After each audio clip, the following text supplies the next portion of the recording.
La tahsabanna alladziina qutilu fi sabilillahi amwat bal ahya'un 'inda rabbihim yurzaqun. Janganlah kamu kira orang-orang yang terbunuh di jalan Allah itu mati, tapi mereka hidup di sisi Tuhan mereka dan diberi rezeki. Ayat ini turun berkenaan dengan peristiwa Bir Ma'unah. Rasulullah pernah didatangi oleh Al-Bara, penduduk Najd. Najd itu bersejarah dalam sejarah Islam karena merupakan sebuah bagian dari negara Arab yang selalu bikin repot Rasulullah dan agamanya. Pertama, ada orang Najd dalam peristiwa yang akan saya ceritakan. Yang kedua, itu pada peristiwa hijrah ketika orang-orang kafir bersepakat untuk membunuh Rasulullah dan mulai merundingkan, itu nasihat untuk membunuh Rasulullah dengan membawa wakil dari setiap kelompok, supaya kalau nanti karena Bani Hashim melawan, itu dia harus melawan seluruh kabilah Arab. Penasehatnya katanya waktu itu Syekhun min Najd. Itu ada seorang tua dari Najd. Dari Najd juga lahir Musailamah Al-Kazzab. Itu Musailamah yang mengaku sebagai Nabi. Itu masih Rasulullah masih hidup, dia mengaku sebagai Nabi. Dia yang menyaingi surat Wal-Asr dengan membuat surat kelinci itu. Ya Waber, ya Waber. Saya tidak bermaksud untuk mengatakan bahwa Raja Saudi sekarang itu juga berasal dari Najd. Memang betul dia berasal dari Najd, tapi jangan hubung-hubungkan dengan Musailamah Al-Kadzab. Saya hanya menyebutnya sesudah mereka. Nah, orang-orang Najd ini suatu saat datang menemui Rasulullah Sallallahu Alaihi Wasallam, memberi hadiah kepada Nabi. Kata Rasulullah, maaf, saya tidak bisa menerima hadiah dari orang-orang musyrik. Masuk Islamlah dulu, nanti saya terima hadiahmu, kata Rasulullah. Tidak ya Rasulullah, saya belum mau masuk Islam. Kalau bisa, kirimlah kepada kami mubaligh untuk mengajarkan kami Al-Quran. Lalu Rasulullah kirimkan para mubaligh ke Najd. Sampai di sana ada sebuah oase, ada air, tempat berkumpul orang. Sahabat-sahabat Nabi berkata, siapa yang mau menyampaikan risalah Rasulullah itu kepada mereka? Nah, lalu saya, kata seorang pemudanya, namanya Haram bin Malhan. Dia bacakan, tiba-tiba tanpa dia ketahui dari rumah ada orang keluar membawa tombak, menusukkan tombak itu dari belakang punggungnya, sampai Haram baru menyadarinya ketika tombak itu muncul di depan perutnya dan darah keluar. Waktu itu karena Haram menyaut darah itu, mengusapkan ke wajahnya sambil berkata, Fustu warabbil Ka'bah. Alangkah bahagianya aku demi Tuhan yang melindungi Ka'bah. Kemudian dia gugur di situ. Setelah itu Amr bin Tufail, ini yang punya tempat itu, menyusul kawan-kawannya dan membunuh semua utusan Rasulullah. Waktu itu di Bir Ma'unah. Ada saudara-saudaranya yang lain di tempat yang agak jauh mendengar berita itu dan datang ke situ. Menurut satu riwayat, tapi ada seorang yang bisa lolos menyampaikannya kepada Rasulullah, dan dalam riwayat yang lain turun ayat yang memberitakan kepada Rasulullah, yaitu ayat ini, karena beberapa orang sahabat menyesali peristiwa itu, tapi sesungguhnya kata Rasulullah, mereka yang terbunuh pada peristiwa Bir Ma'unah itu ditempatkan di alam yang lain, dan mereka ingin sekali mengirimkan kabar kepada keluarganya. Pada peristiwa Bir Ma'unah itulah katanya Rasulullah membaca kunut nazilah selama 1 bulan, melaknat penduduk Najd yang membunuh utusan-utusan Rasulullah itu. Nanti penduduk Najd ini pada masa permulaan pemerintahan keluarga Saud menyerbu ke Masjidil Haram dan membunuh ribuan jemaah haji dari Yaman. Ketika mereka berkuasa, mereka pergi ke Mekah, kemudian ke Madinah, menghancurkan seluruh tempat-tempat bersejarah. Baqi itu kuburan para sahabat Nabi di Madinah, diratakan mereka dengan tanah. Sehingga sekarang kalau Anda berangkat naik haji ke situ, ke kuburan Baqi, kuburan sahabat-sahabat dan istri Rasulullah Anda hanya akan menyaksikan tanah yang berbongkah-bongkah seperti bekas di bulldozer. Hanya ada nisan beberapa buah, tapi itu pun sudah patah-patah. Semua dihancurkan. Kalau Anda pergi ke Uhud, dulu di Uhud itu, di tempat gugurnya para syuhada, orang mendirikan masjid-masjid untuk menghormati para syuhada. Karena itu salah satu sunnah yang diajarkan dalam Al-Quran. Di atas kuburan para syuhada, kita dianjurkan membangun masjid. Sekarang ini mungkin hanya di Iran yang masjidnya itu menjadi kuburan para syuhada. Jadi kalau Anda pergi ke Iran, lantai-lantai itu dipenuhi oleh kuburan-kuburan orang-orang yang syahid. Jadi mereka salat di atas kuburan. Di kalangan sebagian ahlu sunnah, justru haram salat di atas kuburan. Wallahu alam, kita bukan berada dalam perbandingan fikih mazhab. Itu Uhud. Kalau kita sekarang pergi ke sana, ke Uhud, ziarah di Madinah, Anda hanya akan melihat lapang yang terbuka. Di situ ada beberapa masjid yang sudah roboh, tinggal dinding-dindingnya sebagian.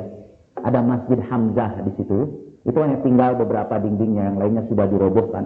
Karena dirobohkan itu dengan kanon, itu baki, dirobohkan. Mengapa? Karena orang yang ziarah ke situ dianggap musyrik. Tapi ada dinding di situ, dan di dinding itu masih ditulis ayat, wala tahsabannal ladzina qutilu fi sabilillah amwat bal ahya'un 'inda rabbihim yurzaqun. Ayat yang kita bahas sekarang ini itu ditulis pada Assalamualaikum warahmatullahi wabarakatuh. Alhamdulillah rabbil alamin. Wassalamu ala sayyidina wa sayyidina wa sayyidina ali khatim Muhammad wa ala alihi sayyidina tahirin wa ashabihi al-muntajabin. La ilaha illallah wahdahu la syarika lahu wa anna Muhammadan 'abduhu wa rasuluh. Terserah, marilah kita mulai pengajian sekarang dengan menyampaikan doa buat para syuhada haji di Mina. Allahumma shalli ala Muhammad wa ala ali Muhammad warda an jami'il sahabati was-sahabati al-kiram min rasulillah ajma'in. Allahumma ij'alhum min alladhina qutilu fi sabilillah ahya'un 'inda rabbika yurzaqun farihina bima atahum Allah min fadlihi wa yastabshiruna billadhina lam yalhaqu bihim wa min khalfihim la khawfun 'alayhim wa la hum yahzanun. Allahumma ij'al hajjahum hajjan mabrura wa sa'yahum sa'yan mashkura wa dhanbahum dhanban maghfura wa hablahum tijaratan lan tabura. Subhana rabbika rabbil izzati amma yasifun wa salamun 'alal mursalin walhamdulillahi rabbil alamin. Ila arwahihim al-fatiha. Bismillahirrahmanirrahim. Alhamdulillahi rabbil alamin arrahmanir rahim. Malik yaumiddin.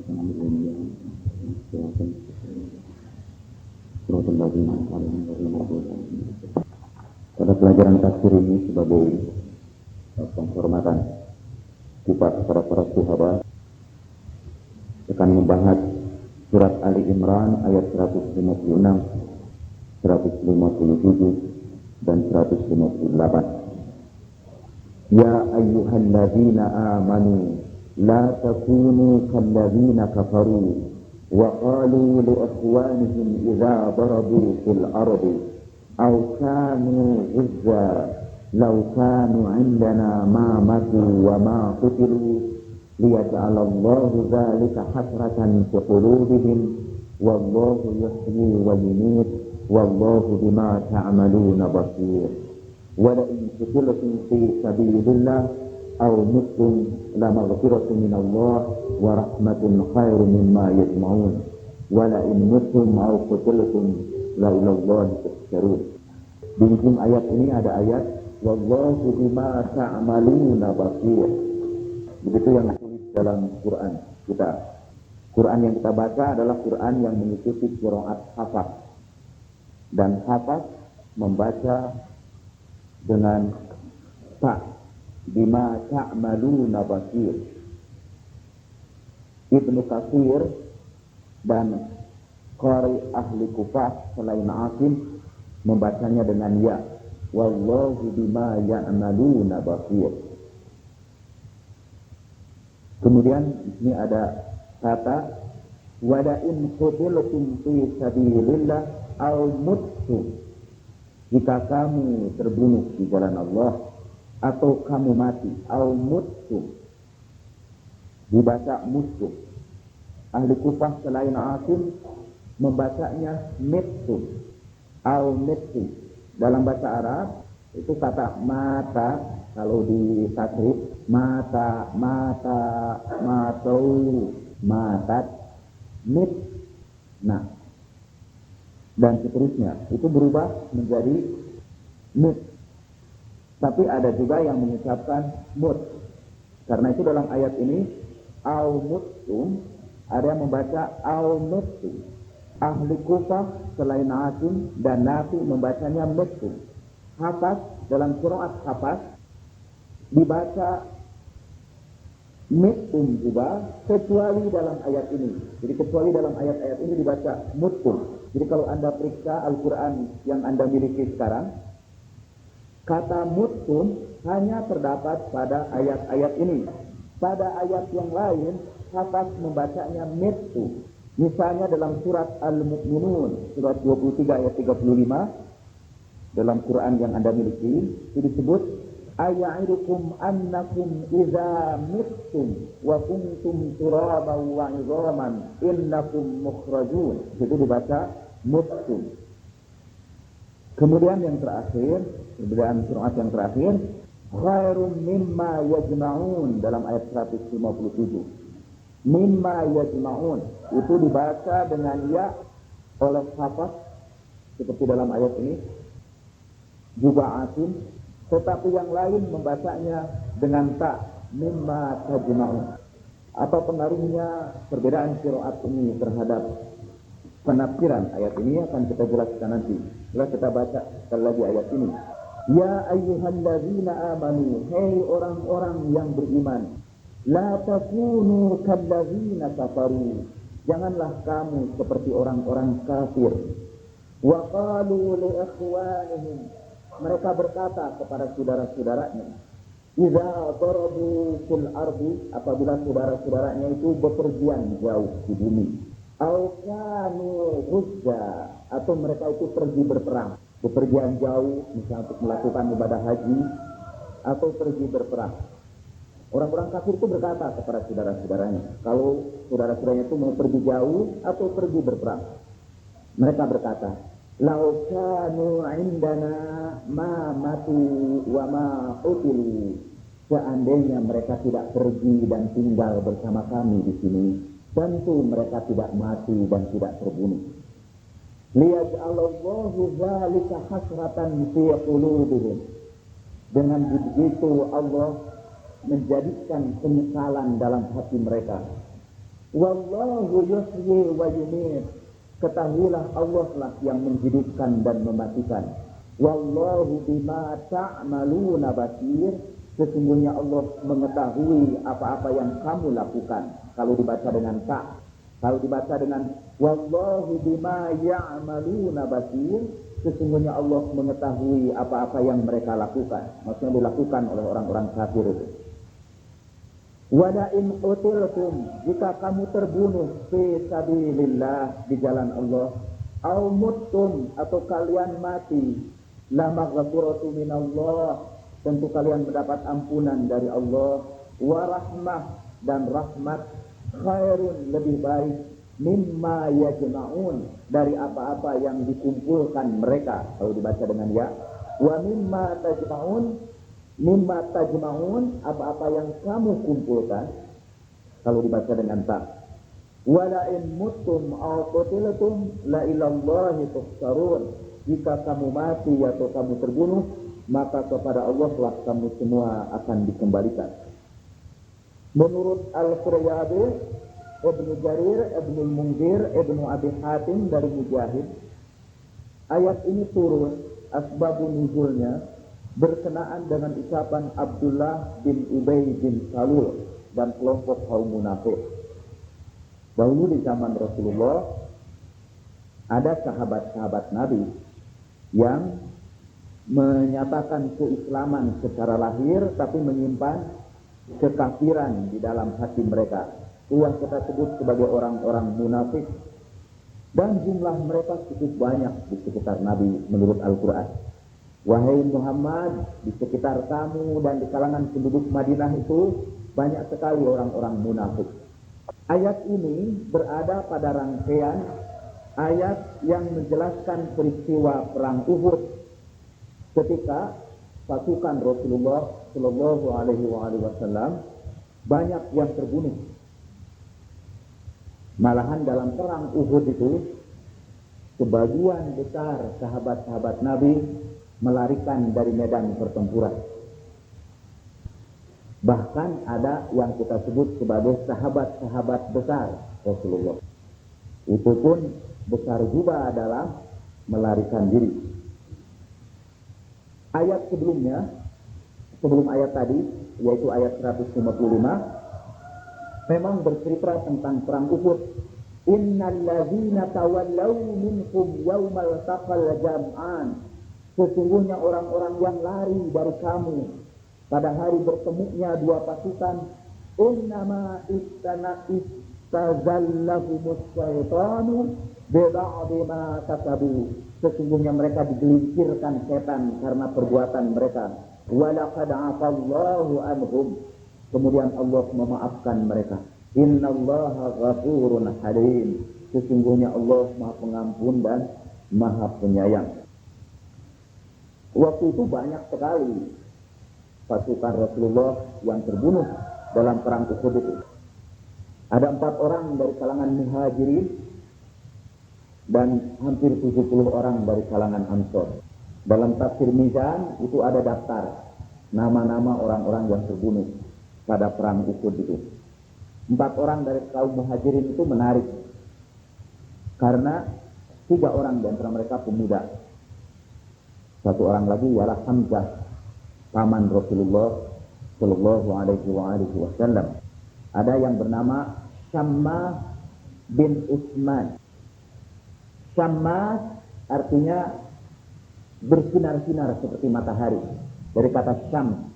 Lalu Syammas untuk mubalaghah. Dia disebut Syammas karena wajahnya tampan. Ketika dia masih kafir, ibunya sangat memanjakan dia, memberi pakaian yang bagus-bagus. Kebetulan ibunya orang kaya, orang tuanya itu orang kaya, kemudian berwajah tampan. Sehingga para ahli tarikh bercerita, kalau Syammas keluar dari rumahnya, garis-garis mengintip dari lubang-lubang pintu.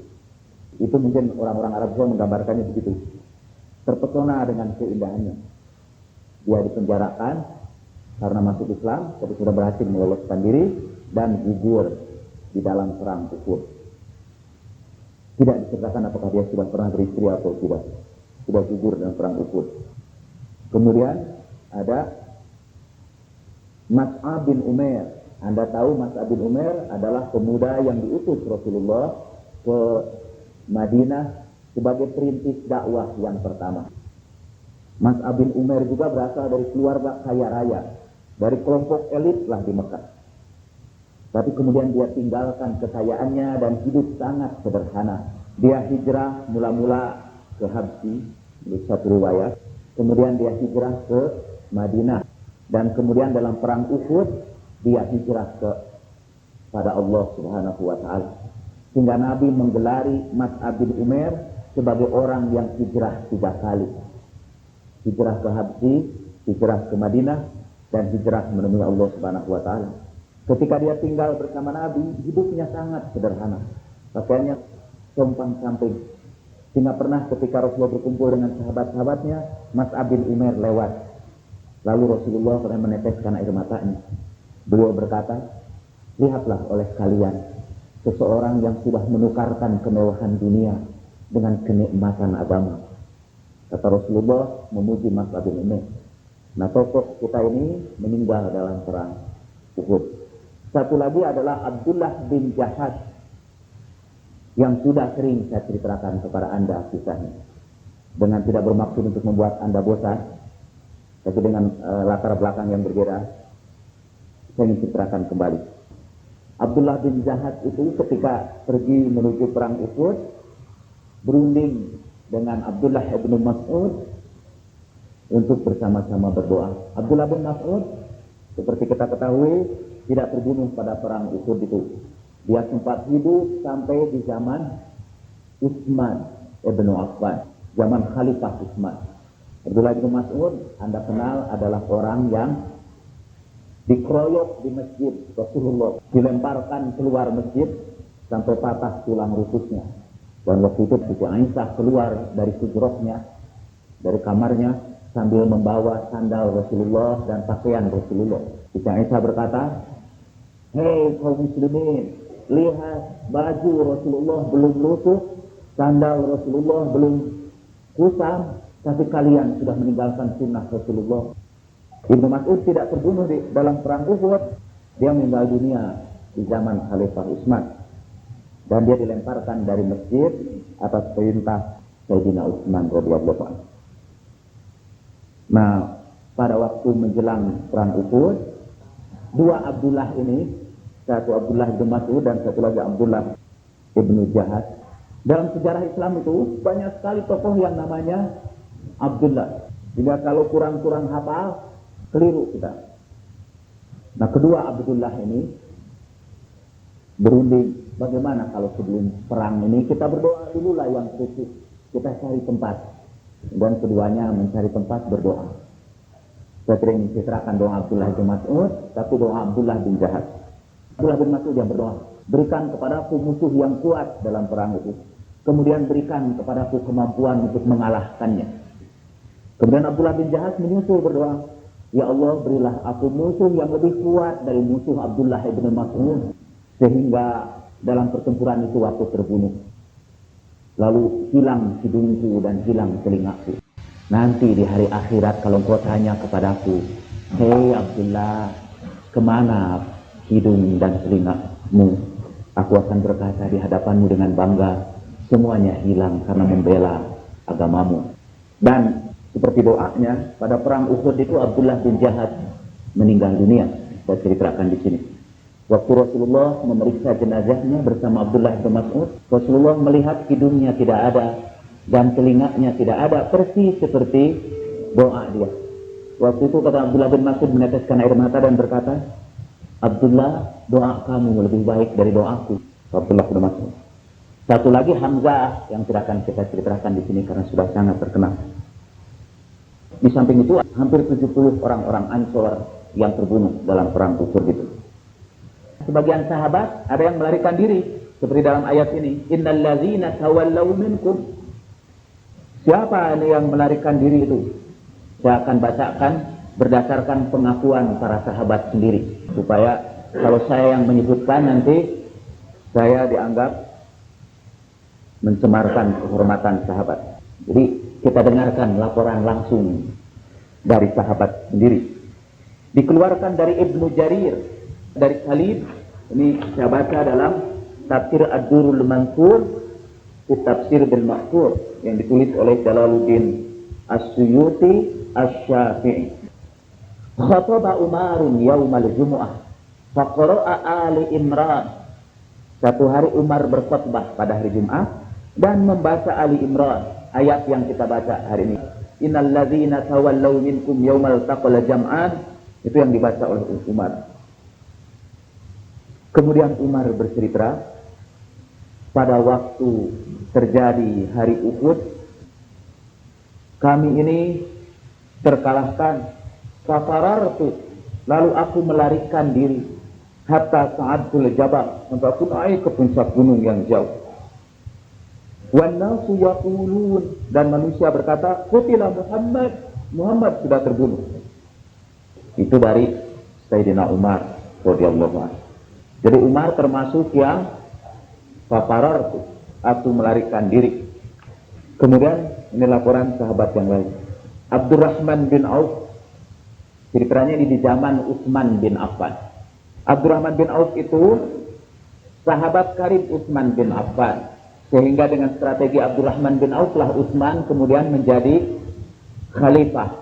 Karena Abdurrahman bin Auf termasuk salah seorang anggota Dewan Formatur untuk pemilihan khalifah sesudah Sayyidina Umar radhiyallahu anhu. Tapi sahabat karib ini kemudian agak konflik pada akhir hidupnya. Pada akhir hidupnya Abdurrahman bin Auf tidak mau berjumpa dengan Utsman bin Affan. Satu hari Abdurrahman bin Auf berjumpa dengan Al-Walid bin Uqbah. Anda kenal ya kan? Al-Walid bin Uqbah bin Abi Mu'ayth. Itu yang mendapat anugerah disebut dalam Al-Quran sebagai orang fasik sampai 2 kali. Nah, Abdurrahman bin Auf jumpa dengan Walid bin Uqbah.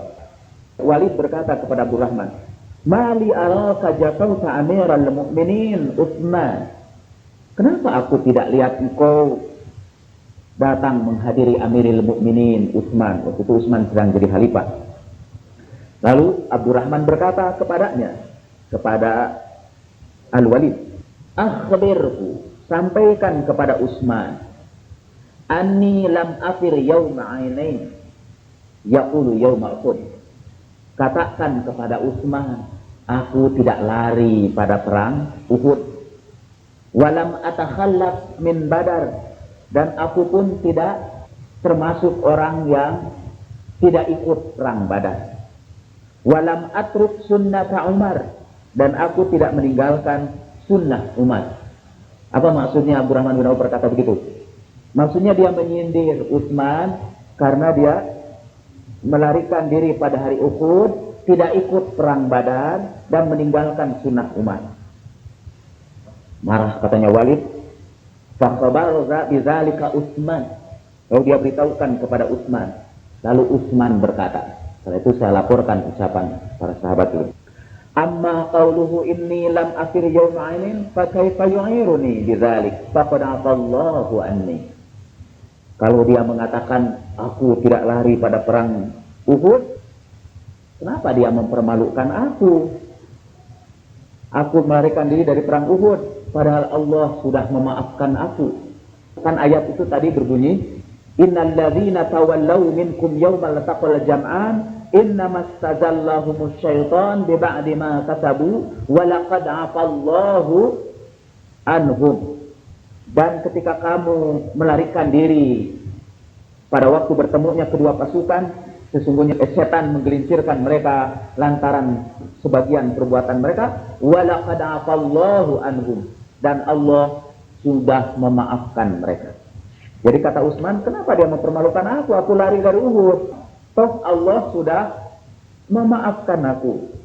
Jadi artinya Utsman mengakui sudah melarikan diri, tapi Allah sudah memaafkan. Lalu Utsman membacakan ayat tadi. Amma qauluhu inni takhalaftu yawma Badr fa inni kuntu umarridu Ruqayyah binta Rasulillah sallallahu alaihi wasallam hatta matat. Adapun bahwa aku tidak ikut perang Badar, itu karena aku mengurus Ruqayyah binti Rasulillah, Ruqayyah putra Rasulullah yang sedang sakit sampai Ruqayyah itu meninggal dunia. Wa qad daraba li Rasulullah bisahmin wa man daraba lahu Rasulullah bisahmin faqad syahida. Dan Rasulullah sudah pernah memukul aku dengan ada busur, ada anak panahnya. Rasulullah memukul aku dengan anak panah. Wa man daraba lahu Rasulullah bisahmin faqad syahida. Dan siapa yang dipukul oleh Rasulullah dengan anak panah, dia sudah dihitung syahid. Amma qauluhu inni lam atruk sunnata Umar fa inni la utiquha wala huwa. Kalau aku dibilang tidak menjalankan sunnah Umar, itu bukan karena apa-apa, tapi karena aku tidak mampu menjalankannya. Dan dia pun begitu juga, kata Utsman bin Affan. Ini sekali lagi saya baca dalam tafsir Rabiul Mazkur. Nah, kita kembali, begitu banyaknya yang terbunuh saja. Saya sebenarnya tidak enak menceritakan yang melarikan diri. Ini hanya karena ayat sebelumnya bercerita tentang orang-orang yang melarikan diri. Dan ini menunjukkan bahwa ayat ini turun sehubungan dengan peristiwa Uhud, ketika banyak sahabat-sahabat Nabi yang terbunuh. Nah, ketika sahabat Nabi terbunuh itu, lalu orang-orang munafik, di sini disebut orang-orang kafir, kata At-Toba-Tobai dalam tafsir Mizan, karena ucapan itu berasal dari kekafiran mereka. Karena itu disebut allazina kafaru. Orang-orang munafik itu berkata gini, coba kalau mereka tidak pergi atau tidak berperang, tentu tidak mati, tentu masih hidup sekarang ini dan tidak terbunuh, sehingga mereka merasa menyesal dalam hatinya, kenapa disuruh pergi. Sekarang ada orang-orang yang tidak munafik tentu dan tidak kafir yang berkata, Coba kalau dia tidak berangkat naik haji tahun ini, tentu dia masih hidup di sini. Saya membaca wawancara wartawan Galah dengan salah seorang keluarga korban di Cangkorak di daerah Kabupaten Bandung. Katanya itu Pak Jaja Asy-Syahid, Pak Jaja yang meninggal di Mekah itu sudah mengumpulkan uang untuk naik haji itu selama lebih dari 5 tahun. Ya, kumpulkan uang, dan sesudah terkumpul keluarganya menasihatkan dia supaya membeli mobil. Tapi Pak Jaja berkata tidak, lebih baik saya pergi ke Mekah lebih dahulu. Berangkatlah dia ke Mekah bersama istri, dan akhirnya kubur di terowongan Haratul Lisan. Mungkin ada orang yang berkata, coba kalau dibelikan mobil, mungkin dia tidak terbunuh di Mekah. Nah, kita diperingatkan Al-Quran, la takunu kallazina kafaru. Janganlah berkata seperti ucapan orang-orang kafir itu, yang berkata kepada saudara-saudaranya yang mau pergi jauh atau pergi berperang, seandainya mereka berada bersama kami, lau kanu indana ma matu wa ma qutilu. Dan kalau mereka berkata begini, Allah masukkan rasa penyesalan dalam hati mereka. Kaduhum, rasa menyesal. Kemudian Allah mengingatkan, wallahu yuhyi wa yumit. Sungguhnya Allah menghidupkan dan mematikan. Wallahu bima ta'maluna basir. Dan Allah mengetahui apa-apa yang kamu lakukan. Wala in qutiltum, seandainya kamu terbunuh fi sabilillah, di jalan Allah, aw muttum, atau kamu mati, la maghfiratu minallahi wa rahmah, dia akan mendapat maghfirah dari Allah dan rahmatnya, khairum mimma yajma'un, yang lebih baik dari harta yang mereka kumpulkan itu. Sayyid Tabatabai dalam tafsir Mizan menunjukkan hal yang menarik dari ayat ini. Pada ayat yang pertama, ayat 156, kata mati didahulukan dari kata terbunuh. Lau kanu indana ma matu wa ma utilu. Mati dulu, baru utilu. Tetapi dalam ayat berikutnya, ayat 157 disebutkan, la in qutiltum fi sabilillah aw muttum. Kalau kamu terbunuh di jalan Allah atau mati. Jadi terbunuh dulu didahulukan dari mati. Tapi dalam ayat yang terakhir, yang ketiga, wala in muttum aw qutiltum, mati dulu baru qutiltum, terbunuh. Kata sahabat Tabai, ini artinya pertama katanya, ketika orang-orang munafik berkata, seandainya dia berserta kami, dia tidak mati dan dia tidak terbunuh. Itu menunjukkan bahwa mati adalah hal-hal yang biasa terjadi. Bukan di hari akhirat, itu yang mutum didahulukan daripada yang qutiltum, yang mati didahulukan daripada yang terbunuh. Nah, di dalam ayat-ayat Al-Quran dan hadis-hadis yang akan saya bacakan nanti, memang dijelaskan tentang keistimewaan orang-orang yang syahid di jalan Allah. Dalam Al-Quran, surat Al-Baqarah, yaitu yang pertama berbicara tentang syahid. Surat Al-Baqarah ayat 154. Wala taqulu liman yuqtalu fi sabilillahi amwat bal ahya'u walakin la tash'urun. Janganlah kamu berkata orang-orang yang terbunuh di jalan Allah itu mati, tetapi mereka hidup, tetapi kalian tidak merasakannya. Dalam ayat Ali Imran, ayat berikutnya sesudah ayat yang kita baca itu, dalam Ali Imran ayat 170, wala tahsabanna alladhina qutilu fi sabilillahi amwat bal ahya'un inda rabbihim yurzaqun. Janganlah kamu kira orang-orang yang terbunuh di jalan Allah itu mati, mereka hidup di sisi Allah dan diberi rezeki. Nah, ada berbagai pendapat tentang hidup mereka di sisi Allah itu. Apa yang dimaksud dengan hidup di sisi Allah itu? Jadi orang yang terbunuh di jalan Allah itu, pertama menurut Al-Quran, dia hidup di sisi Allah. Menurut Ibnu Abbas, Qatadah, Mujahid, Al-Hasan, Amr bin Ubaid, Wasil bin Atha, juga Al-Jubai dari orang-orang Mu'tazilah, Ar-Rumani wa jami'ul mufassirin, dan seluruh ahli tafsir, bahwa yang dimaksud dengan hidup itu ialah bahwa mereka berbeda dengan orang-orang yang mati biasa, tidak masuk ke alam barzakh, tidak masuk ke alam kubur, tapi mereka diberi tubuh yang baru dan ditempatkan di satu tempat, entah di mana, sampai hari kiamat nanti. Mereka makan, minum, diberi rezeki sama seperti orang-orang yang ada di dunia ini, tapi ditempatkan pada satu tempat yang dipenuhi dengan kebahagiaan, tetapi bukan di akhirat, bukan dalam Jannatul Na'im. Nanti mereka sesudah kiamat, mereka akan dikumpulkan di Jannatul Na'im.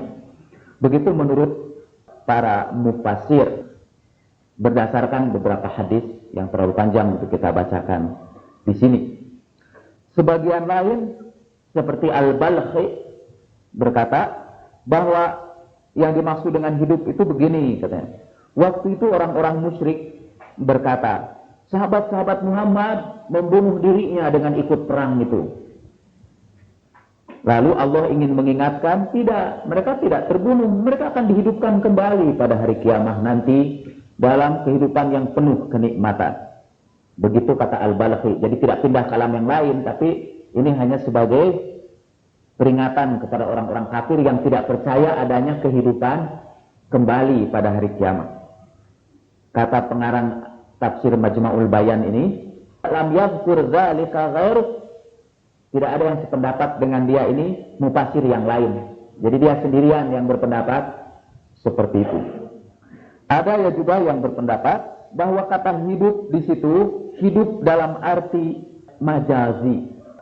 Artinya seperti katanya mereka mengutip ucapan Sayyidina Ali ketika Sayyidina Ali berkata, halaka khuzanul amwal wal ulama'u baqun. Kata Sayyidina Ali, penumpuk harta itu akan binasa, tapi para ulama tetap hidup. Nah, yang dimaksud tetap hidup di situ ialah majazi. Jadi mereka kata kiasan. Jadi mereka akan tetap dikenang terus. Nah, yang berpendapat begini antara lain sudah disebutkan di sini. Saya berpendapat begitu. Tapi pengarang ini kemudian mengatakan al-asah, katanya yang paling sahih ialah pendapat yang pertama itu.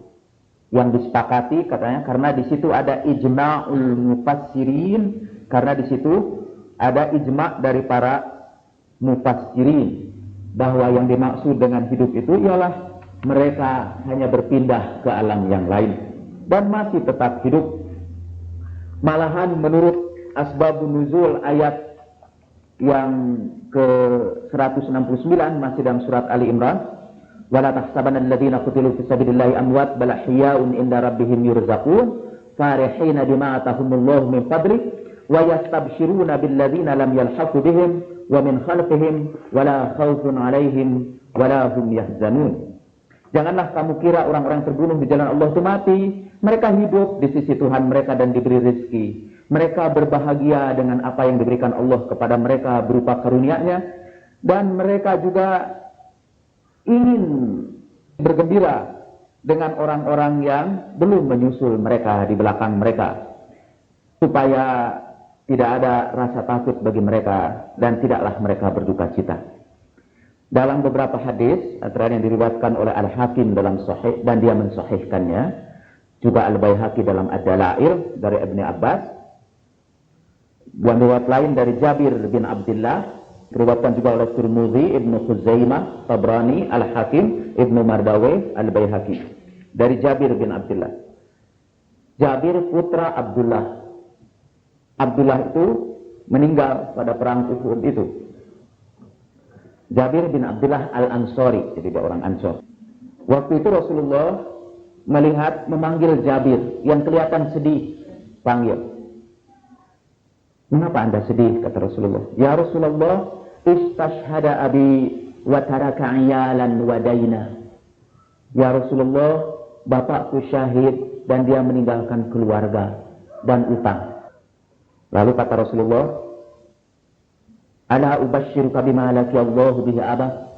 Apa kamu tidak ingin mendengar apa yang terjadi pada bapakmu? Bala, kata dia. tentu ingin sekali. Lalu Rasulullah menceritakan bahwa ayahnya ditempatkan di tempat tertentu itu.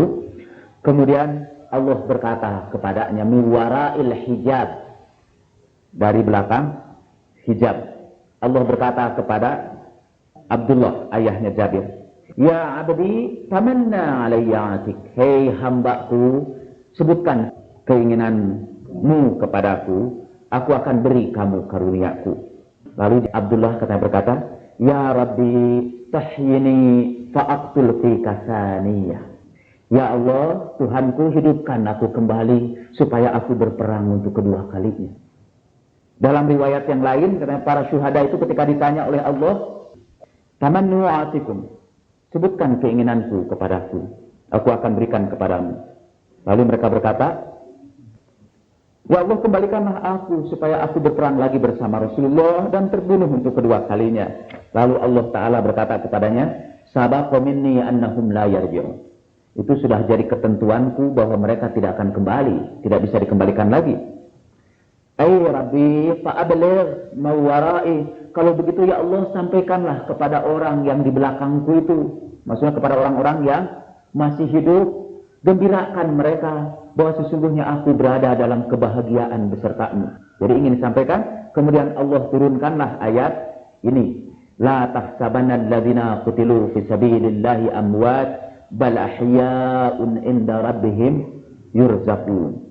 Janganlah kamu kira orang-orang yang terbunuh di jalan Allah itu mati, tapi mereka hidup di sisi Tuhan mereka dan diberi rezeki. Itu menurut satu riwayat. Dalam riwayat yang lain, ayat ini turun berkenaan dengan peristiwa Bir Ma'unah. Saya tidak ingin bacakan riwayat ini karena panjang, tapi secara pendek saja. Rasulullah pernah didatangi oleh Al-Bara, penduduk Najd. Najd itu bersejarah dalam sejarah Islam karena merupakan sebuah bagian dari negara Arab yang selalu bikin repot Rasulullah dan agamanya. Pertama, ini ada orang Najd dalam peristiwa yang akan saya ceritakan. Yang kedua, itu pada peristiwa hijrah ketika orang-orang kafir bersepakat untuk membunuh Rasulullah dan mulai merundingkan, itu nasihat untuk membunuh Rasulullah dengan membawa wakil dari setiap kelompok, supaya kalau nanti karena Bani Hashim melawan, itu dia harus melawan seluruh kabilah Arab. Penasehatnya katanya waktu itu Syekhun min Najd. Itu ada seorang tua dari Najd. Dari Najd juga lahir Musailamah Al-Kazzab. Itu Musailamah yang mengaku sebagai Nabi. Itu masih Rasulullah masih hidup, dia mengaku sebagai Nabi. Dia yang menyaingi surat Wal-Asr dengan membuat surat kelinci itu, Ya Waber itu. Saya tidak bermaksud untuk mengatakan bahwa Raja Saudi sekarang itu juga berasal dari Najd. Memang betul dia berasal dari Najd, tapi jangan hubung-hubungkan dengan Musailamah Al-Kazzab. Saya hanya menyebutnya sesudah mereka. Nah, orang-orang Najd ini suatu saat datang menemui Rasulullah Shallallahu Alaihi Wasallam, memberi hadiah kepada Nabi. Kata Rasulullah, maaf, saya tidak bisa menerima hadiah dari orang-orang musyrik.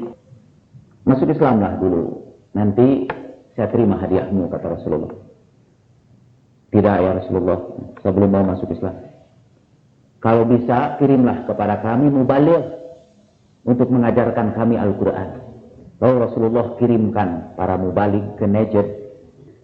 Sampai di sana ada sebuah oase, ada air tempat berkumpul orang. Sahabat-sahabat Nabi berkata, siapa yang mau menyampaikan risalah Rasulullah itu kepada mereka? Nah, lalu saya, kata seorang pemudanya namanya Haram bin Malhan. Dia bacakan, tiba-tiba tanpa dia ketahui dari rumah ada orang keluar membawa tombak, menusukkan tombak itu dari belakang punggungnya, sampai Haram baru menyadarinya ketika tombak itu muncul di depan perutnya dan darah keluar. Waktu itu karena Haram menyaut darah itu, mengusapkan ke wajahnya sambil berkata, Fustu warabbil Ka'bah. Alangkah bahagianya aku demi Tuhan yang melindungi Ka'bah. Kemudian dia gugur di situ. Setelah itu Amr bin Tufail, ini yang punya tempat itu, menyusul kawan-kawannya dan membunuh semua utusan Rasulullah waktu itu di Bir Ma'unah. Ada saudara-saudaranya yang lain di tempat yang agak jauh mendengar berita itu dan datang ke situ. Menurut satu riwayat, tapi ada seorang yang bisa lolos menyampaikannya kepada Rasulullah, dan dalam riwayat yang lain turun ayat yang memberitakan kepada Rasulullah, yaitu ayat ini, karena beberapa orang sahabat menyesali peristiwa itu, tapi sesungguhnya kata Rasulullah, mereka yang terbunuh pada peristiwa Bir Ma'unah itu ditempatkan di alam yang lain, dan mereka ingin sekali mengirimkan kabar kepada keluarganya. Pada peristiwa Bir Ma'unah itulah, katanya Rasulullah membaca kunut nazilah selama 1 bulan, melaknat penduduk Najd yang membunuh utusan-utusan Rasulullah itu. Nanti penduduk Najd ini pada masa permulaan pemerintahan keluarga Saud menyerbu ke Masjidil Haram dan membunuh ribuan jemaah haji dari Yaman. Ketika mereka berpuasa, mereka pergi ke Mekah, kemudian ke Madinah, menghancurkan seluruh tempat-tempat bersejarah. Baqi itu kuburan para sahabat Nabi di Madinah, diratakan mereka dengan tanah. Sehingga sekarang kalau Anda berangkat naik haji ke situ, ke kuburan Baqi, kuburan sahabat-sahabat dan istri Rasulullah, Anda hanya akan menyaksikan tanah yang berbongkah-bongkah seperti bekas di bulldozer. Hanya ada nisan beberapa buah, tapi itu pun sudah patah-patah. Semua dihancurkan. Kalau Anda pergi ke Uhud, dulu di Uhud itu, di tempat gugurnya para saudara, orang mendirikan masjid-masjid untuk menghormati para syuhada. Karena itu salah satu sunnah yang diajarkan dalam Al-Quran. Di atas kuburan para syuhada, dianjurkan membangun masjid. Sekarang ini mungkin hanya di Iran yang masjidnya itu menjadi kuburan para syuhada. Jadi kalau Anda pergi ke Iran, lantai-lantai itu dipenuhi oleh kuburan-kuburan orang-orang yang syahid. Jadi mereka salat di atas kuburan. Di kalangan sebagian ahlu sunnah justru haram salat di atas kuburan. Wallahu alam, kita bukan berada dalam perbandingan fikih mazhab. Tetapi itu Uhud, kalau kita sekarang pergi ke sana, ke Uhud, ziarah di Madinah, Anda hanya akan melihat lapang yang terbuka. Di situ ada beberapa masjid yang sudah roboh, tinggal dinding-dindingnya sebagian. Ada Masjid Hamzah di situ, itu hanya tinggal beberapa dindingnya, yang lainnya sudah dirobohkan. Karena dirobohkan itu dengan kanon, itu Baqi dirobohkan. Mengapa? Karena orang yang ziarah ke situ dianggap musyrik.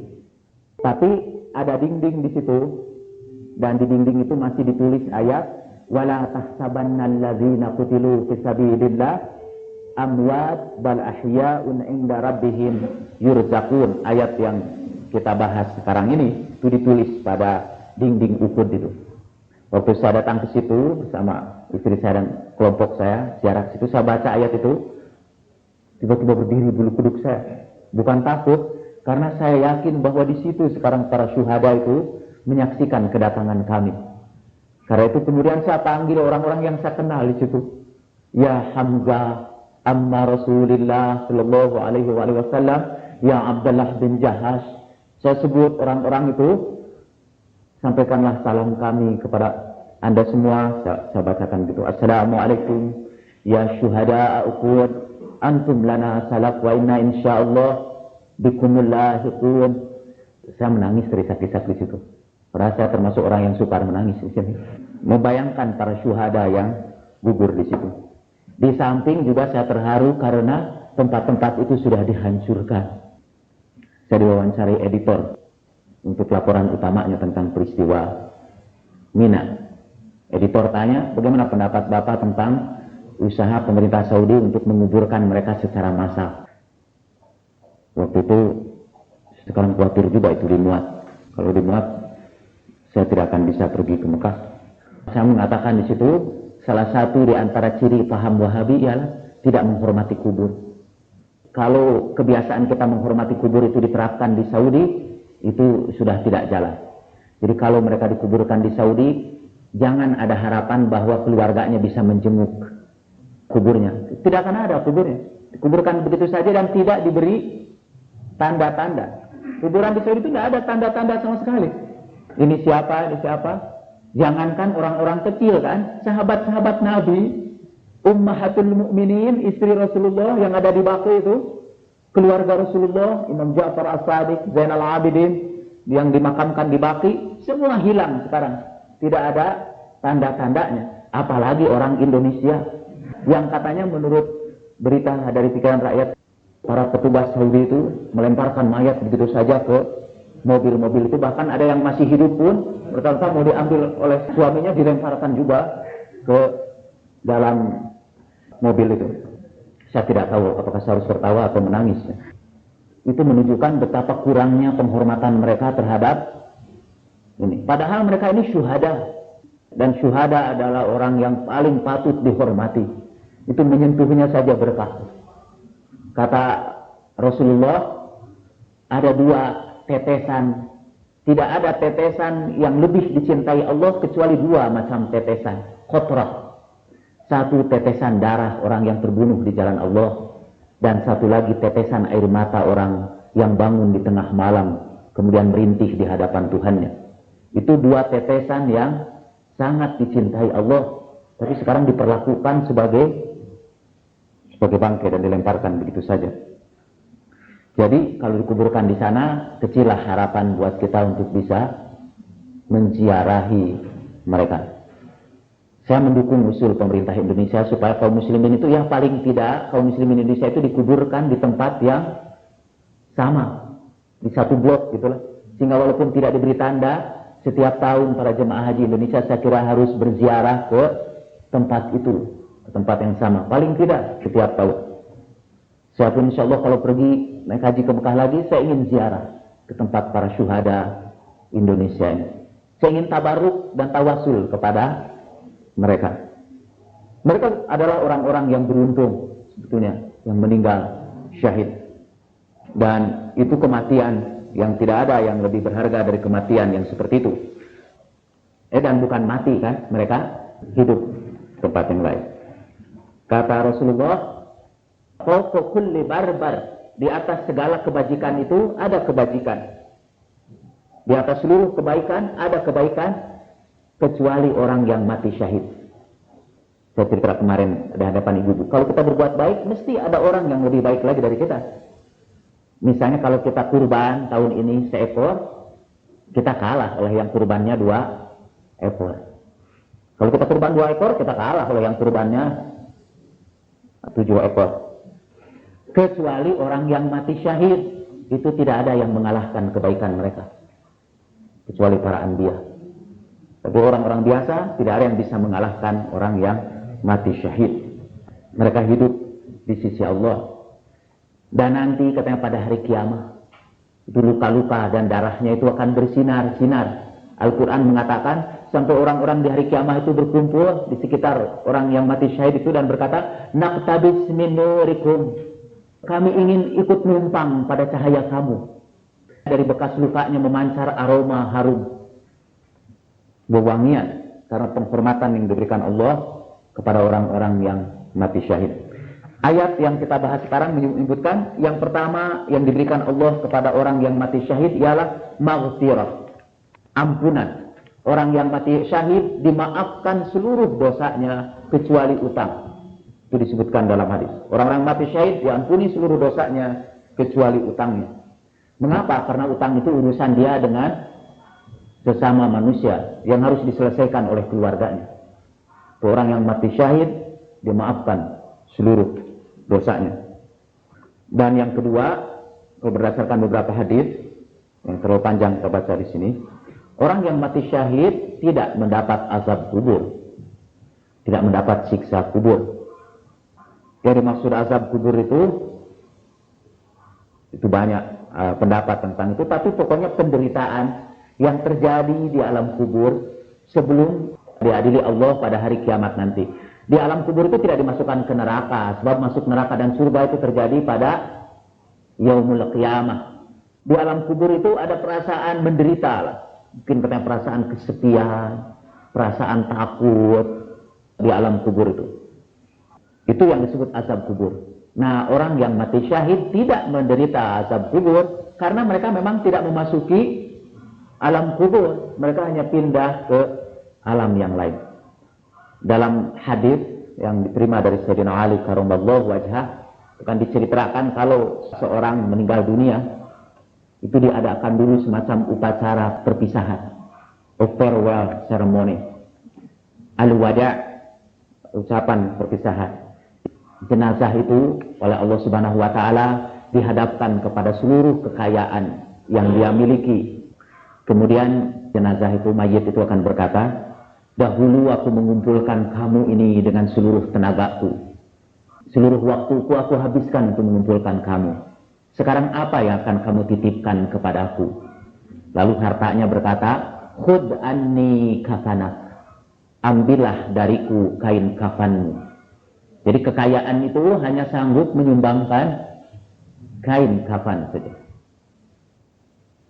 Di kampung kita ini malah boleh jadi kain kafan pun dari Pak RW.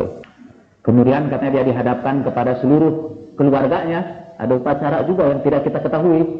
Lalu dia tanya kepada keluarganya, dahulu aku mengurus kalian, memelihara kalian dengan baik. Sekarang apa yang mau kalian titipkan kepadaku? Itu karena keluarganya hanya berkata, kami akan antar engkau ke kubur dan akan kami kuburkan engkau. Sesudah itu, karena tiba-tiba datang orang. Bergantung kepada amalnya.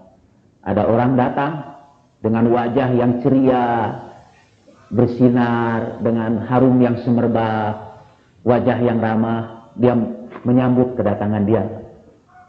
Karena tidak mengenal, katanya mayit itu bertanya, siapa anda? Ana amaluka salih. Saya adalah amal saleh kamu. Dan saya akan menyertai anda di alam kubur. Saya akan menemani anda pada pengadilan Allah di hari kiamah nanti. Itu katanya kalau mayit itu sudah dijemput oleh orang seperti itu, dia ingin pengantar jenazah itu segera mengantarkan jenazahnya. Ada juga orang yang dijemput oleh wajah yang menakutkan, dengan bau yang lebih bau dari bangkai, katanya antan minal zifah, dengan suara yang mengerikan. Dia datang menjemput dia. Karena tidak kenal, orang itu tanya, siapa anda? Ana amaluka salih. Saya amal kamu yang jelek. Dan saya akan menemani kamu di alam kubur. Dan akan menyertai kamu pada hari pengadilan. Nanti di yaumil jaza. Nah tentu kita dapat membayangkan perbedaan ditemani oleh orang yang wajahnya ceria dengan ditemani oleh orang yang wajahnya seperti dalam film-film horor. Itulah yang dimaksud dengan siksa kubur. Dan orang-orang yang syahid dilepaskan dari siksa kubur. Mungkin kita semua ditemani oleh dua macam orang itu. Karena kita semua beramal salih dan beramal yang jelek. Di situ mungkin kita sudah bisa mengukur jumlah. Kalau lebih banyak kawan-kawan yang wajahnya ceria, insya Allah di hari akhirat dia masuk surga. Fa'amma man saqulat mawazinuhu fahuwa fi 'ishatir radiyah. Tapi kalau kebanyakan itu kawan-kawan itu wajahnya mengerikan, fa'amma man khaffat mawazinuhu fa ummuhu hawiyah. Nah, orang-orang yang syahid dilepaskan dari seluruh siksa kubur itu dan ditempatkan di tempat yang mulia. Kemudian yang ketiga, keistimewaan orang-orang syahid ialah dalam salah satu hadis diriwayatkan mereka dapat memberi syafaat kepada 70 orang dari ahli baitnya. 70 orang keluarganya mendapat syafaat karena kesyahidannya. Tentu yang diberi syafaat ialah orang-orang yang mukmin dan yang beramal saleh. Itu akan diberi syafaat. Tapi ama mukmin dan amal saleh, tapi dia juga berbuat dosa. Saya kemarin cerita di Wibu untuk menggambarkan syafaat itu karena itu terlalu abstrak. Gimana itu proses syafaat pada hari kiamat? Saya menggunakan buku ayahnya Abdi Maestio, ada Abdi sini. Buku Jamil Suherman tentang perjalanan ke akhirat. Itu diceritakan ada seorang anak yang mati syahid ini. Cuma syahidnya syahid dunia. Dia syahid ketika bekerja. Jadi bukan syahid sabilillah. Syahid dunia. Jadi tidak seluruh dosa-dosanya diampuni kalau orang syahid dunia ini. Nah, ketika sedang ditimbang itu amal saleh dan amal salahnya itu berdasarkan mungkin catatan para malaikat gitu. Ini amal saleh dia pernah kurban 1 di Masjid Al-Munawwarah. Lalu timbangan itu berat kepada kebaikan. Tiba-tiba ada catatan berikutnya yang beramal saleh, yang beriman, tapi mungkin masih banyak kesalahannya atau amal salehnya tidak mencukupi untuk sampai kepada kedudukan yang sama dengan para syuhada itu. Maka itu orang-orang yang syahid memberikan syafaatnya pada hari itu. Ada orang mengatakan, bukankah pada hari akhirat orang tidak bisa saling menolong? Betul, tetapi ada ayat yang mengatakan al-akhila'u yawma idzin ba'duhum li ba'din aduwwun illal muttaqin. Pada hari kiamat itu semua orang, semua saudara menjadi musuh kecuali persaudaraan di antara orang-orang yang takwa. Itu berarti ada yang dikecualikan.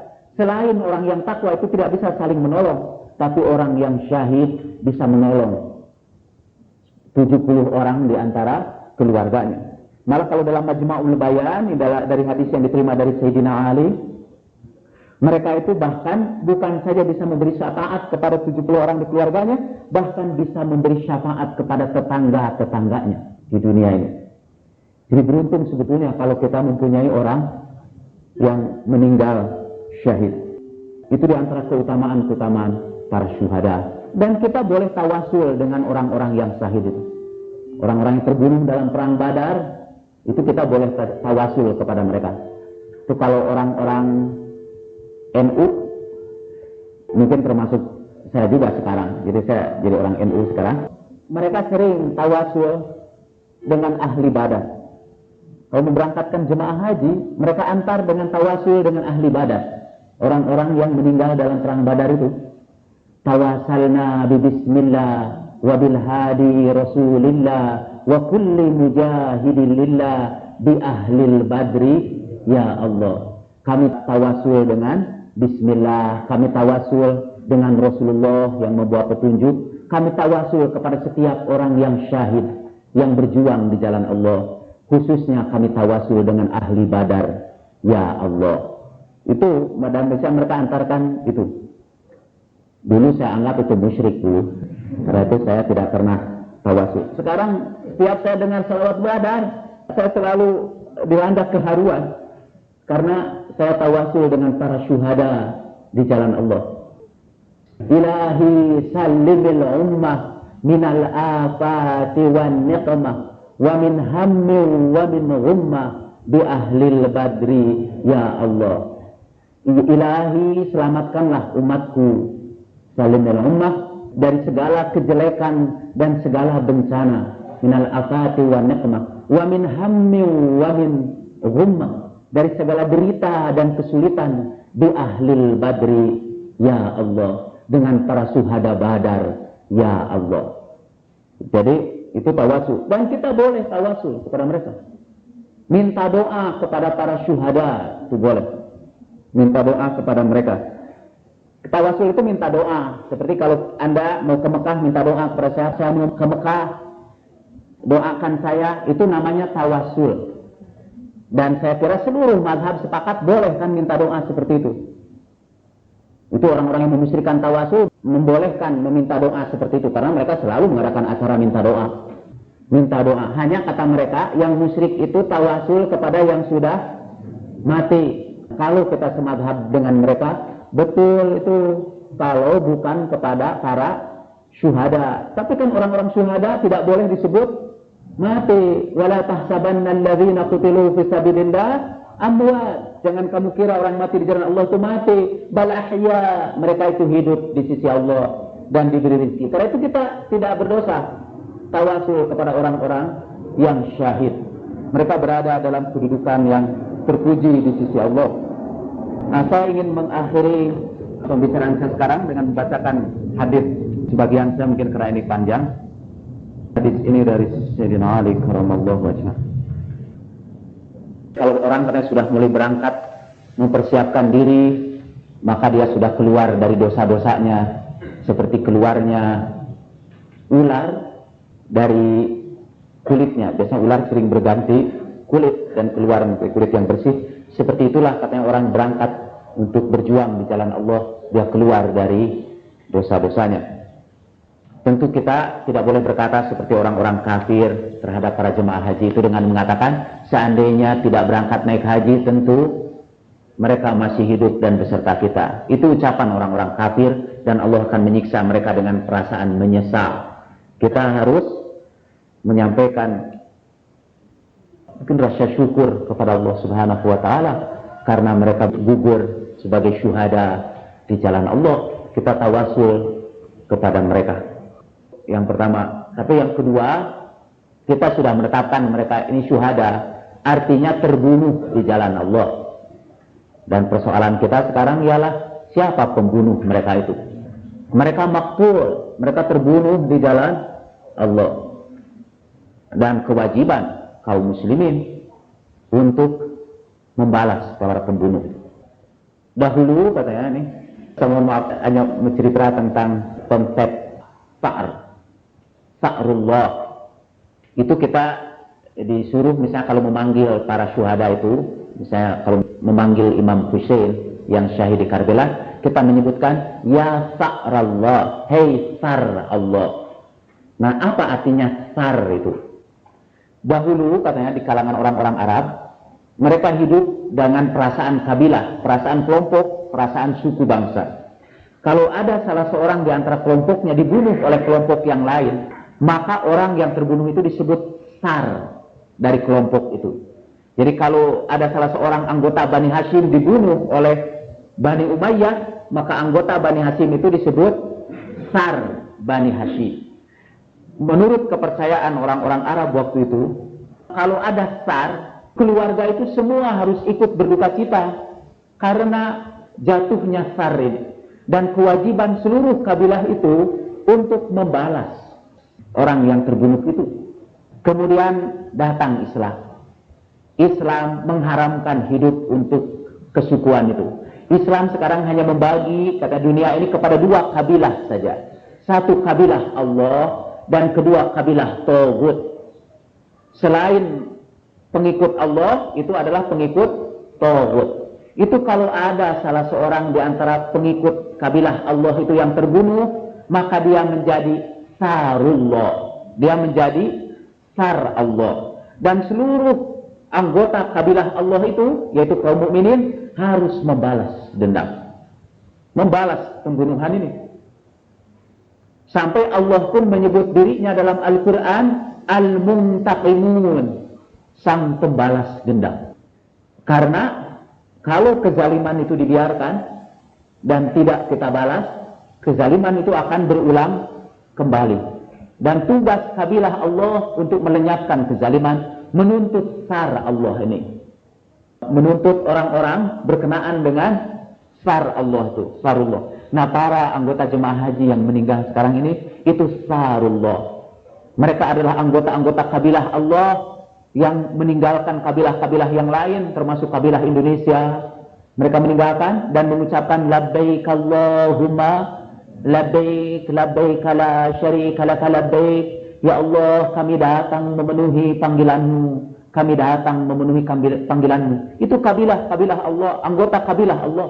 Dan mereka terbunuh. Mereka menjadi Sarullah. Dan kewajiban kita semua untuk paling tidak, kalau kita tidak bisa menuntut al-qatil, para pembunuh, paling tidak kita harus berduka cita buat mereka. Berkabung. Saya mendukung pemerintah Indonesia yang menyatakan hari berkabung. Sebelumnya dalam pengajian kita sebutkan hadis-hadis yang menjelaskan anjuran berkabung paling sedikit 3 hari.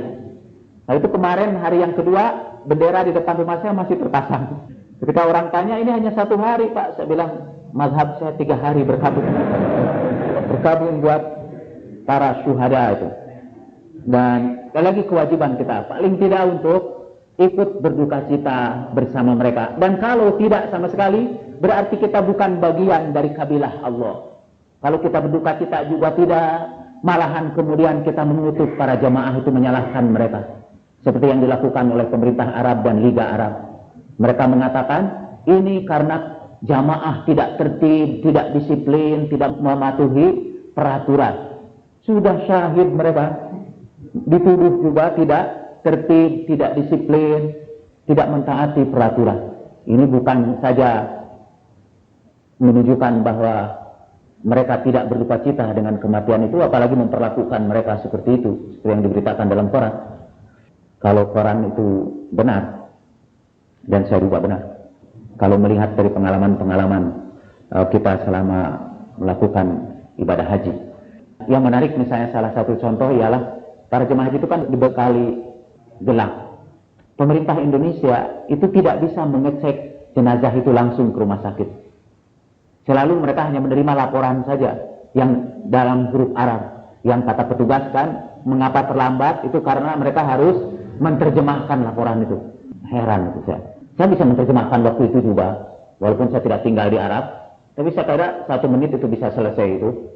Menerjemahkan, apalagi menerjemahkan nama. Dari tulisan Arab kepada tulisan Indonesia. Itu amat. Jadi itu petugas Indonesia tidak bisa meninjau jenazah itu, mereka hanya menerima laporan saja dari pemerintah Saudi. Kemudian pemerintah Indonesia menuntut supaya gelang-gelang itu diberikan.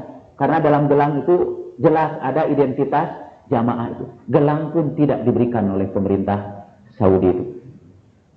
Sehingga dalam editor itu saya menulis, duhai gelang kemanakah diko. Padahal gelang itu sangat penting untuk menunjukkan identitas jamaah.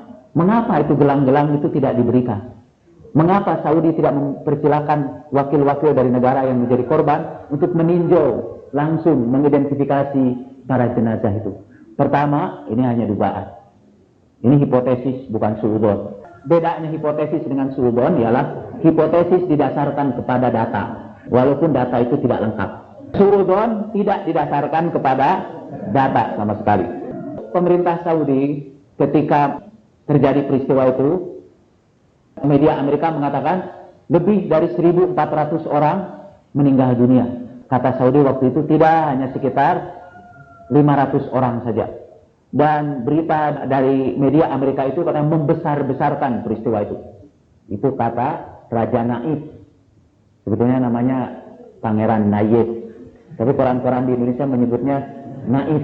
Saya menyebutnya Naif saja. Kata Pangeran Naif, media Amerika itu terlalu membesar-besarkan. Apa yang terjadi kemudian? Media Amerika itu yang benar. Kan sekarang lebih dari 1.486. Dan mungkin itu bahkan lebih, saya duga. Mengapa misalnya? Itu data yang pertama. Data itu menunjukkan bahwa mereka berusaha menekan jumlah korban. Supaya tidak terlalu dipersalahkan. Jadi hanya sedikitlah korban itu. Saya masih ingat pengumuman pertama di televisi ketika terjadi peristiwa itu. Itu dari pihak pemerintah Indonesia mengatakan yang pasti katanya korban itu kurang dari 100. Itu yang pasti dia sebutkan. Dan setelah itu ternyata tidak pasti. Korban terus bertambah dan diumumkan setiap hari bertambah lebih banyak. Itu berarti memang jumlah itu berusaha ditutup-tutupi. Kenapa tidak diberikan gelang-gelang itu misalnya? Gelang-gelang itu jelas kan menunjukkan identitas dan jumlahnya akan segera jelas. Masih ada data lain lagi. Itu Pak Jaja yang meninggal, yang syahid itu, yang berasal dari Cangkorak, berangkat bersama istrinya. Sampai sekarang istrinya tidak diketahui apakah termasuk di antara yang syahid atau tidak. Hanya ada berita tentang suaminya saja. Padahal diduga suaminya dengan istrinya itu pasti bersama-sama. Dan boleh jadi dia gugur juga di tempat yang sama. Tapi sampai sekarang tidak diberitakan tentang istrinya. Jadi hanya suaminya saja.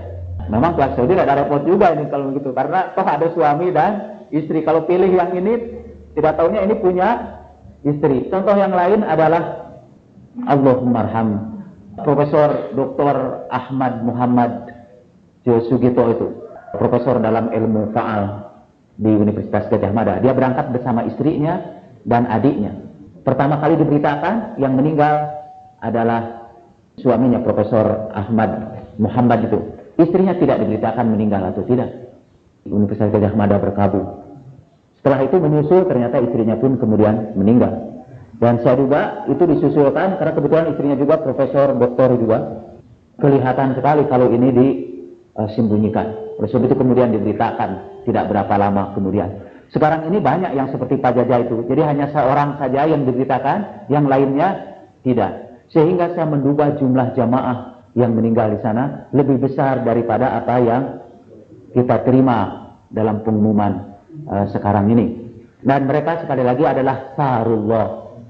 Dan kewajiban kita semua, kalau tidak bisa membebaskan Haramain dari mereka, paling tidak kita ikut berduka cita terhadap mereka.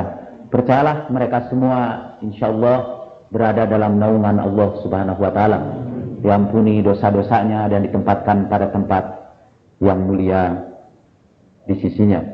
Saya kira itulah yang saya sampaikan dalam pengajian sekarang ini. Kalau ada pertanyaan, saya bersilakan. Yang pertama tentang doa orang-orang. Menurut kepercayaan kita bahwa doa mereka itu sia-sia. Mereka berdoa menurut kepercayaan dan keyakinan mereka masing-masing. Jadi kalau seorang Islam menyampaikan kepada mereka, doa Anda sia-sia menurut kepercayaan kami, mereka akan berkata, ya itu terserah. Ini menurut keyakinan kami, doa ini bermanfaat.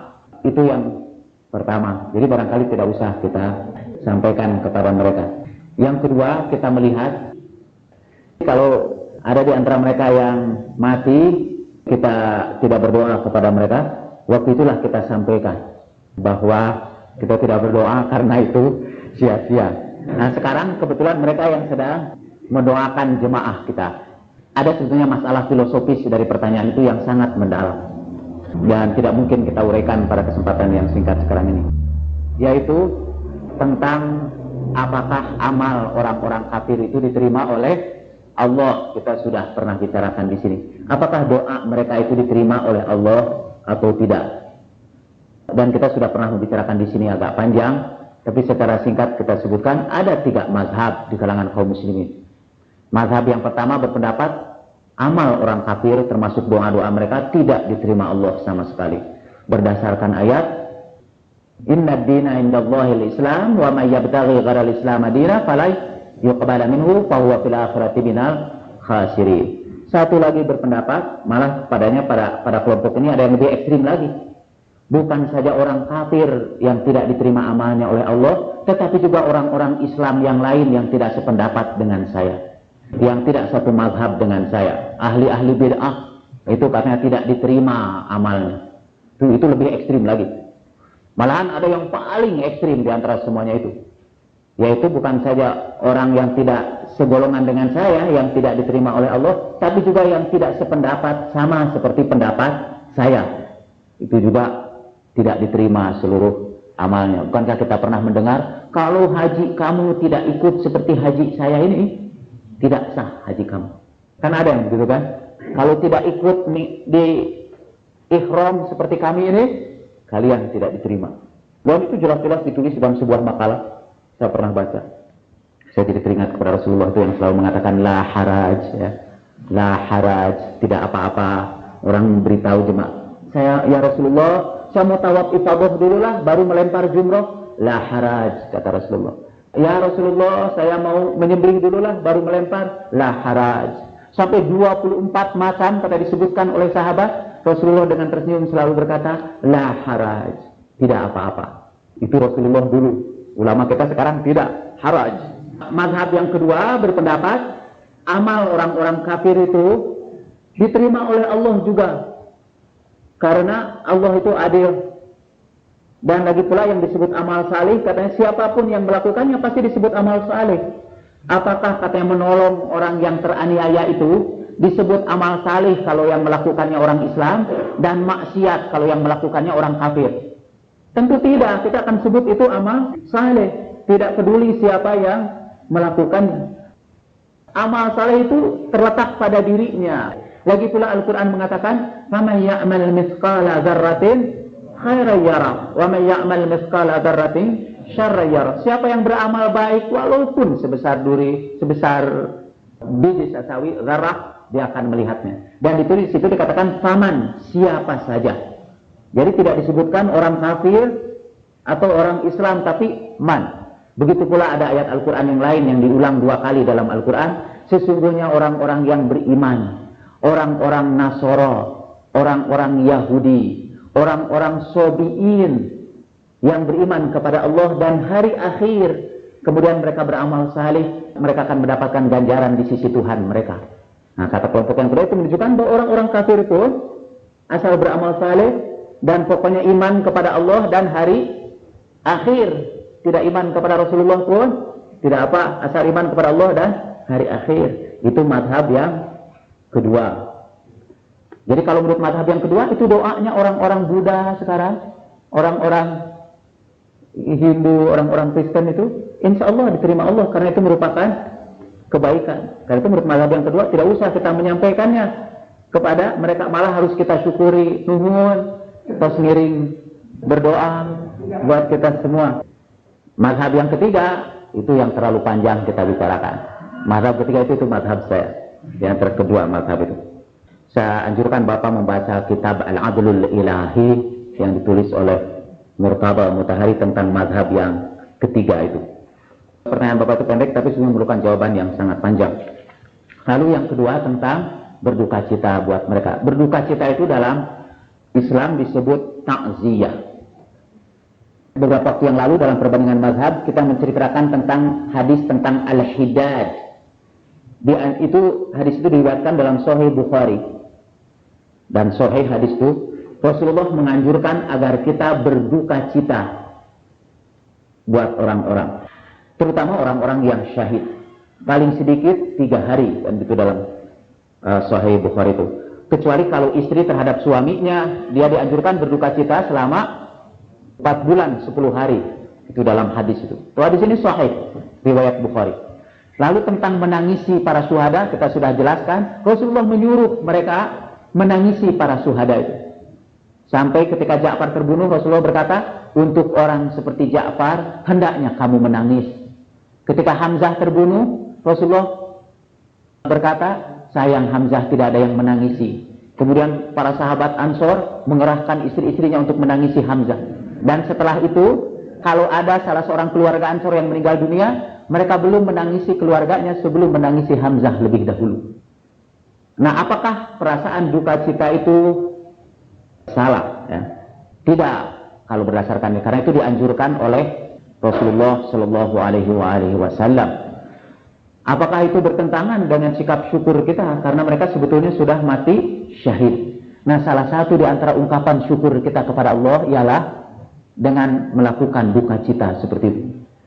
Itu sebagai rasa simpati kita kepada para syuhada. Tidak selalu itu menangis itu menunjukkan kejelekan. Kadang-kadang kita menangis sebagai tanda kegembiraan, kan? Banyak orang yang menangis karena gembira. Saya dulu ketika ngajar anak-anak ngaji, berusahalah kamu supaya dalam hidup kamu ini kamu pernah membuat orang tua kamu menangis karena bahagia. Menangis karena perbuatan kamu yang membahagiakan orang tua kamu. Itu kan menangis juga. Itu duka cita juga, tapi duka cita yang sukacita. Wah, jadi rada filosof. Apakah para syuhada haji di Mina itu mendapatkan syahid dunia atau syahid akhirat? Syahid akhirat. Mereka qutilu fi sabilillah. Mereka terbunuh di jalan Allah. Kan menurut beberapa hadis, mereka sedang memakai pakaian ihram. Dan menurut hadis itu, mereka harus dikuburkan dalam pakaian ihram mereka, kalau menurut Rasulullah. Dan saya dengar itu pakaian ihramnya banyak yang berceceran karena terdesak ceceran. Itu berarti sebagian besar para jenazah itu kalau laki-laki itu tanpa busana karena pakaian ihramnya tercecer. Itu harus dikumpulkan kembali dan dikuburkan dengan kain ihram. Nanti pada hari kiamat, kata Rasulullah, orang-orang yang meninggal dalam pakaian ihramnya itu yang dikuburkan dengan kain ihramnya berbeda dengan orang yang biasa ketika dibangkitkan dari kiamat. Orang yang biasa ketika dibangkitkan di hari kiamat, mereka akan berkata begini, "Man ba'atsana mim marqadina hadza ma wa'adar rahmanu wa sadaqal mursalun." Siapa ini yang membangkitkan kami dari tidur kami ini? Hadza ma wa'adar rahman. Inilah yang dijanjikan oleh Allah dan benarlah para rasul itu. Mereka merasa, siapa yang membangkitkan kami ini? Keheranan, bingung, tidak tahu apa yang harus mereka lakukan. Itu orang yang mati biasa. Sedangkan menurut hadis, menurut Rasulullah, orang yang mati dalam pakaian ihramnya itu, begitu mereka bangun, mereka dibangkitkan Allah masih dalam pakaian ihramnya, dan begitu mereka bangun, mereka berkata, labbaik Allahumma labbaik, la syarika laka labbaik. Mereka masih mengira mereka berada di Arfah atau di Mina. Dan insya Allah para jemaah haji pun akan seperti itu. Mereka dibangkitkan Allah dengan kain ihramnya dan mereka akan menyeru Allah di padang mahsyar, labbaik Allahumma labbaik,